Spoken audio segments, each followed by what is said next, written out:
Hello everyone, and welcome to Hill Street.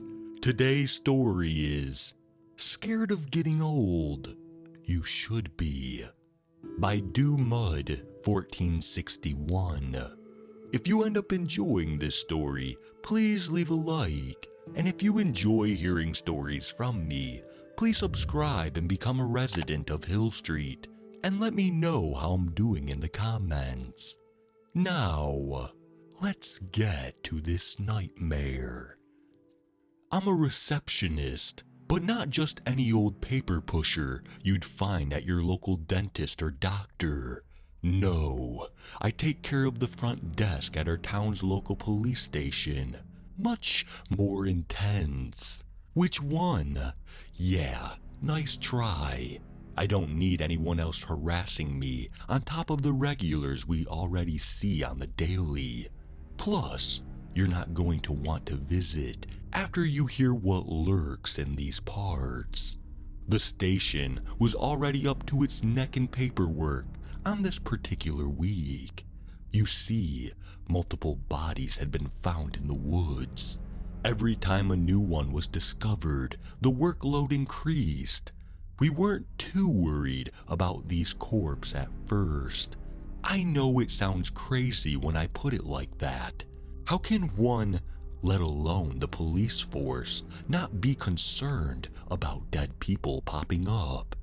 Well, the strange thing was, these bodies were old. Incredibly old. Like, really old. I'm talking ancient people from centuries past. Mummified remains, if you will. Kind of like the ones you'd see on the Discovery Channel in the early hours of the morning. Granted, history wasn't our forte. We brought in all sorts of experts from around the country. Scientists, archaeologists, an array of carbon dating academics. They all stopped by to throw in their 2 cents on who these people once were. Naturally, quite a bit of buzz began to stir around town. Unfortunately, excitement of this caliber always brings the crazies out. Andy? I looked up from my computer to find an elderly lady at the front desk. I didn't recognize her. How did she know my name? "Hello, ma'am," I chimed. "Can I help you?" She leaned forward. "Andy? Andy McMillan?" She knew my full name. I realized there must be some connection. It was a small town after all. What this link was, though, I had no clue. "I'm sorry, have we met?" I asked. It looked like my question caused tears to well up in her eyes. They didn't look familiar. She struggled to push the next words out. "Rose Dawson." I gave her a blank stare. I knew the name. In fact, I knew that name very well. Rose Dawson was the name of the girl with whom I shared my very first kiss with.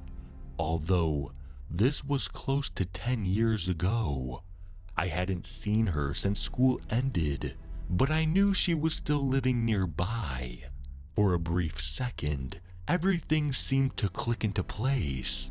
"Oh, are you Rose's grandmother?" There were definitely tears this time. I tried again. "Rose's mother."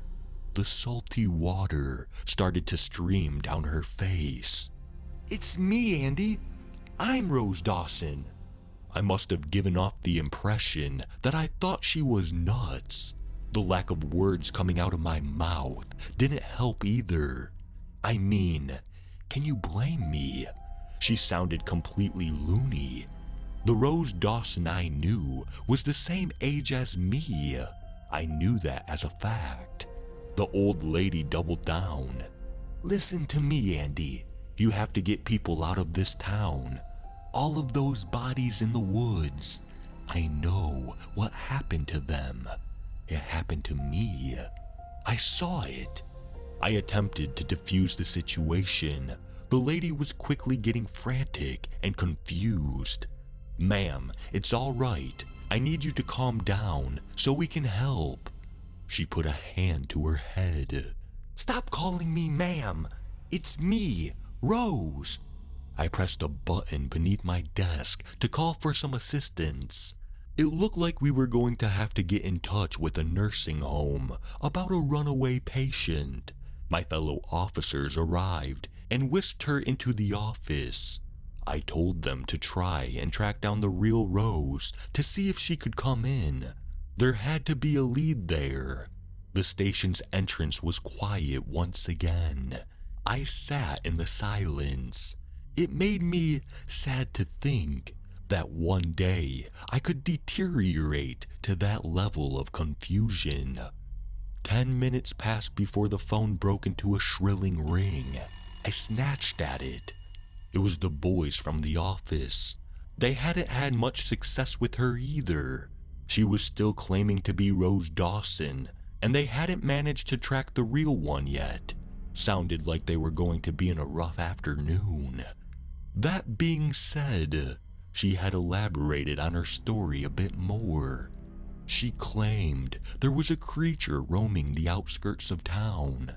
Something about not looking into its eyes. The boys wanted to know if she'd mentioned any other names which they could try to track down. As I went to explain that she somehow knew my name, a voice interrupted. Excuse me. I glanced up from my desk and found another elderly person looking back at me. This time, a man. A very old man.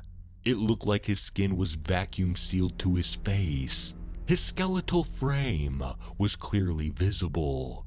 Sorry, just a minute, I blurted. I relayed the little information I had back to my coworkers and hung up. The old man smiled sweetly, waiting patiently. I turned my attention back to him.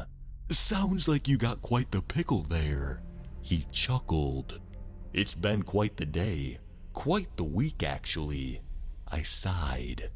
With a quick shake of the head, I caught myself before I trauma dumped on the civilian and changed topic. Sorry, how can I help you, sir? Oh, don't mention it. I apologize for bothering you. I was just wondering if you could point me in the direction of the main strip. I'm from out of town, you see. Now this was more my speed. I briefly provided clear and direct directions to the town center. He seemed very appreciative, thanking me for my time with kind green eyes. It felt good to see my job was doing something for the world. A nice break from the earlier chaos. Just before the gentleman exited the foyer, he stopped. I hate to pry, my dear boy, but what was this talk on the phone of a creature in the woods? I threw a dismissive wave. Oh, don't worry about that. Just a disturbed citizen. He nodded with a grin. Not some urban folklord I should be aware of. He seemed harmless enough and didn't seem like the type to run around spreading rumors. I decided to tell him. Definitely not one I've heard of before. Poor lady thinks there's something in the woods that can aid you just by looking at it. He laughed. I wouldn't spend too long looking into that one if I were you. Not worth the little time you have left. I wasn't sure if that was just a friendly comment or a threat at first. He threw up a hand to bid farewell and staggered out. I turned back to my computer only to be faced with a black screen.